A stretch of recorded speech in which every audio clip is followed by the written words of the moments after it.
শীতকালীন সবজি যেমন ওলকপি, বাঁধাকপি, ফুলকপি, শালগম, আলু, বেগুন, গাজর, মূলা, লাল শাক, পালং শাক, ধনেপাতা ইত্যাদি ইত্যাদি এই সকল ধরনের সবজির চাষাবাদ হয় শীতকালে। আর এই শীতকালীন সবজিগুলো চাষাবাদের প্রথম ধাপ হচ্ছে জমিতে হাল চাষ করা। আসসালামু আলাইকুম, মিজি এগ্রোতে আপনাদের সবাইকে স্বাগতম। আশা করছি সবাই ভালো আছেন, আমিও আলহামদুলিল্লাহ ভালো আছি। তার সাথে সাথে অনেকটা ব্যস্ত সময় পার করতেছি। সবজি বাগান, খামার বাড়ি আরও আনুষাঙ্গিক কাজ নিয়ে অনেকটাই বিজি। যাই হোক, আমাদের বাগান বাড়িতে সবজি চাষের ভিটে অনেক দিন ধরেই এমনি পড়ে আছে।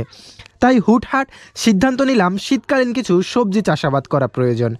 আর চাষাবাদের জন্য আমাদের প্রথমত যেটা প্রয়োজন সেটা হচ্ছে মাটিতে হাল চাষ করা। কেননা দীর্ঘ একটা সিজন ফসলের জমিগুলো এমনি পড়েছিল, যার কারণে মাটিগুলো অনেকটা অনুর্বর হয়ে বসে গেছে।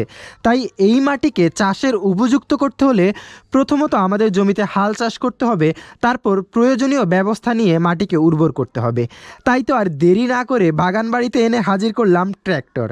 হ্যাঁ, হাল চাষ করা ট্র্যাক্টর, যেমনটা আপনারা স্ক্রিনে দেখতে পাচ্ছেন। হাল চাষের পর আগাছা পরিষ্কার করে জমিতে সার প্রয়োগের মাধ্যমেই শুরু করব জমি উর্বর করার প্রক্রিয়া। আজকে এই পর্যন্তই, দেখা হবে অন্য কোনো দিন অন্য কোনো ভিডিওতে। সেই পর্যন্ত ভালো থাকবেন, সুস্থ থাকবেন, মিজি এগ্রোর পাশেই থাকবেন। আল্লাহ হাফিজ।